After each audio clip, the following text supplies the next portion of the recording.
we're going to solve the following here very carefully. Parentheses, x plus 1, and then parentheses, and then x minus 2 greater than or equal to 0. Okay, let me walk you through this very carefully. This symbol, first of all, means there's the greater than part and there is separately the equal to part. Right? This symbol here implies two individual symbols that have to be handled. So once you've done this, I'm going to proceed as follows. I will say the equal to part. That means x plus 1 times x minus 2 equals 0. I'm handling this part first. It's simpler. And it looks more like a basic quadratic equation in factored form you've seen before you've gotten to this point. So I will say here x plus 1 equals 0. You set each factor to 0. So this is x minus 2 equals 0. So remember, one of these things is called a factor, correct? Which means this other thing here is called a what? A factor. That's what they're called. So this is called a factored form. So that means x equals negative 1 and then x equals positive 2. All right. So now what you do is the following. And since this does have the equal to part present, correct? That means everywhere you see that, the equal to part is present. That means when you make a number line, you have to put solid dots. So you're going to make a number line now. Let me see here. I'll put the number line over here. Actually, I'll put it down on the next, otherwise it gets too cluttered. Okay, I'm going to put a big number line here, like that. And I'm going to put in this number line negative 1 as a value of x, and then x equals positive 2. And because these values are included, you're going to mark them solid, and then a solid dot. And they're included as part of the solution set. So you can indicate that in a variety of ways, maybe like a little question check mark, okay? They're good.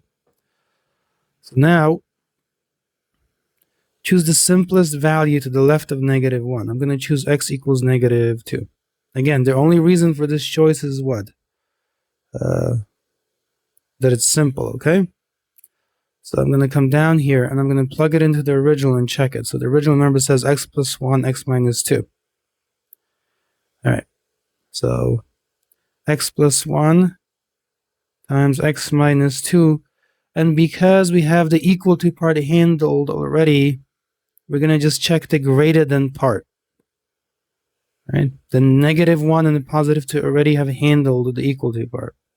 So plug in negative 2. So negative 2 plus 1 and the negative 2 minus 2 greater than 0. This is what you're checking, right? You can put a little question mark above there if it helps you. All right, so I'm going to have here negative 2 plus 1 is negative 1, and then this is negative 4 greater than 0, like that. You're checking, is this true? So this is 4 greater than 0, right? This is certainly true. Okay? So that means on your number line, everything, all of this is part of the solution set, like this, okay? Notice something specific here. Right? We use one value, like x equals negative 2 to check, but that one value stands for every other imaginable value to the left of negative 1. One value is enough because parabola behavior is very rigid, and one value is all you need to test. Okay? All right, so that's an observation to be made. Now, these are mutually exclusive most of the time, which often means that you can assume that this region here, that this is bad from negative 1 to positive 2, which means here the next good region would be this one. But you can check it if you like. Let's actually check it. So you choose one simple value here, x equals, say, positive 3. Simplest value you can find, you plug it in to the original. So you're going to have 3 plus 1, and then 3 minus 2, and you're checking, is this greater than 0, right? Is this inequality true? Notice the question mark. So this is 4 times 1 greater than true. So, I'm sorry, greater than 0, so you're checking. So 4 greater than 0 is what? This is certainly true, isn't it? Which means, again, that this part is good, okay? And this part is also good, and the middle part is bad. Now you can construct your interval notation based on this.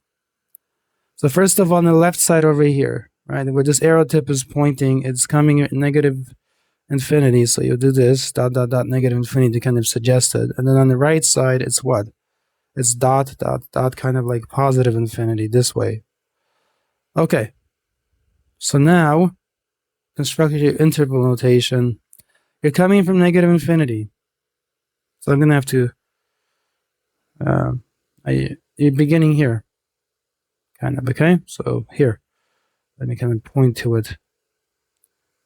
Alright, so it's going to be parentheses, negative infinity, comma, -1. Now notice the -1 is included, right, by the equal to part that we analyzed so carefully. So that means next to it, you put a bracket, not a parentheses. Then you have to leap over the bad part. You do that with U for union. And then you resume right on the 2, but the 2 is included, so it's a bracket, 2, and then you go towards positive infinity, so comma, positive infinity this way. This is the interval notation. Even like it's helpful.